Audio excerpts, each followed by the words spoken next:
Bueno, muy buenos días. Vamos a explicar cómo se resuelve el método simple. El método simple es una estructura que requiere la utilización del método de Gauss o las herramientas de álgebra lineal como el método de eliminación. Entonces, si ustedes estudiantes manejan muy bien el método de Gauss, pues sería muy fácil entender este ejercicio para encontrar variables reales. Consiste en encontrar cuánto vale X y cuánto vale Y. Igualmente, tengo una función objetivo que me pide, por el momento, para empezar, maximizar. Como vamos a maximizar, quiere decir también que vamos a encontrar el valor de Z, que vendría a ser la máxima productividad, cuántas variables de X y cuáles variables de Y. Existen diferentes maneras, existen los métodos de sustitución, eliminación, reducción, por Gauss. También hemos visto el método gráfico. Y en este caso vamos a ver por el método simple que también podemos encontrar estas estructuras. Recuerden que tengo una función objetivo que la vamos a denominar la f sub 0. Y tengo dos restricciones. Esta primera restricción que le vamos a llamar la fila 1 o la f1 y la segunda la f2. Aclaro que estas tres variables que vamos a encontrar tienen que ser números positivos. Tienen que ser números positivos. ¿Por qué? Porque son valores de ciertos productos. Cuando entren a un problema, la idea es que vamos a encontrar el valor de esos productos. Ustedes estudiantes siempre les he hablado el ejemplo de los marcadores. Sabemos que X van a ser los marcadores negros y Y va a ser los marcadores rojos. La pregunta es, ¿cuánto es la máxima ganancia? Y para eso, ¿cuántos marcadores negros y rojos debo realizar? Entonces, el primer paso del método simple es hacer una tabla, la tabla principal del método simple, donde voy a verificar o identificar cuáles son las variables reales que tiene este problema. Las variables reales que tiene este problema son las siguientes, son X y Y. Entonces ubico una columna que le voy a llamar X, otra columna que le voy a llamar y después verifico cuántas restricciones hay. Como hay dos restricciones, entonces le podemos llamar la columna 3, la columna 4 y cerramos con una línea la tabla. Cerramos con una línea la tabla para colocar en el lado de allá los resultados, que lo vamos a llamar la letra R de resultados. Bien, después de hacer ese proceso, ubicamos primero la función objetivo que le vamos a llamar la función f sub 0. Vamos a ubicar en esta tabla todos los elementos de la f sub 0. Cerramos la tabla. Cerramos la tabla y colocamos los valores de la f sub 0. ¿Qué vamos a colocar? Donde va X, el número que acompaña a la X, que sería 20. Donde va Y, el número que acompaña, que es 40.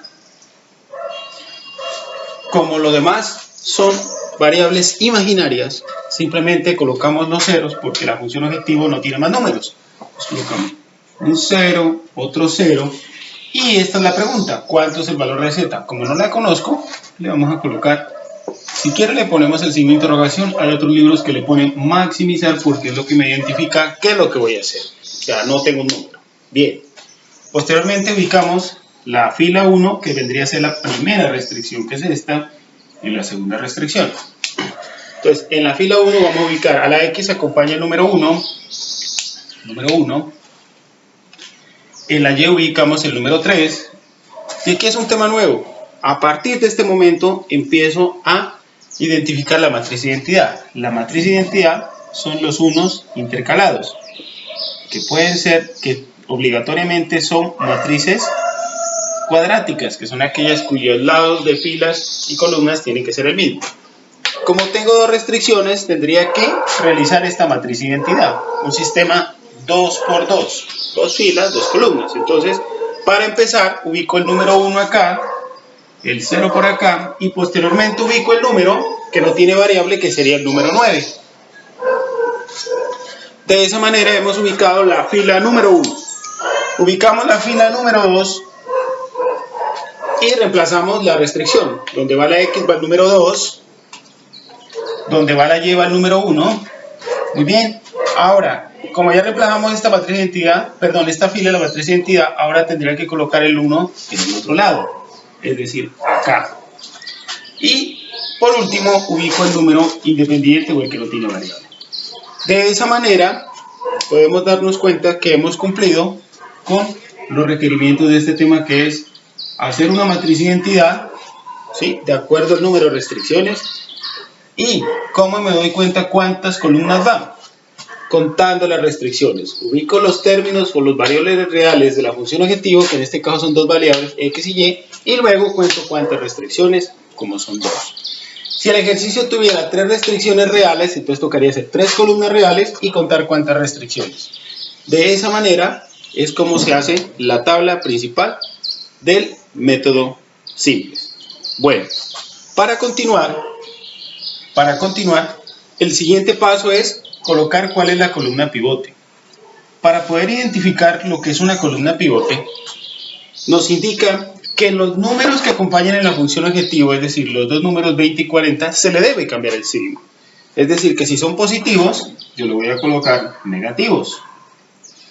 Les coloco negativo. Y para poder identificar la columna pivote, se debe seleccionar el número más pequeño. El más pequeño entre menos 20 y menos 40 es el menos 40. Ustedes ya saben que el menos 40 es el más pequeño. ¿Por qué es el más pequeño? Porque está más lejos del 0. Entonces, de esta manera le vamos a llamar la columna pivote.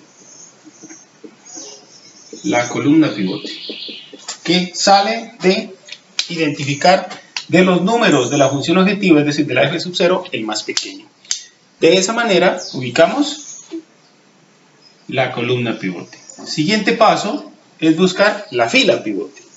La fila pivote consiste en dividir los valores independientes o sin variable, lo vamos a dividir con el número que le corresponde a la columna pivote, es decir, 9 entre 3 y el número 8 entre 1. Y seleccionamos el menor. Siempre se hace eso. Se divide los valores independientes o sin reales con el número que le corresponde a la columna pivote. Entonces, si hacemos la división, 9 lo vamos a dividir entre 3, me da 3, y 8 lo vamos a dividir entre 1, me da 8. Seleccionamos el menor. El menor es el número 3. Entre 3 y el 8, el menor es el 3. Este 3 simplemente es para identificar que la fila menor es entonces la f sub 1. Entonces vamos a marcar ahora que esta parte de aquí viene a ser la fila pivote. De esa manera tenemos columnas y filas pivotes. Muy bien. Después de identificar la fila y la columna pivote, verifico que siempre va a haber un número que es la intersección. ¿Qué es la intersección? El número que se repite en la columna y en la fila. Y tenemos un número que cumple los requisitos, que se repite entre la fila y la columna, sería el número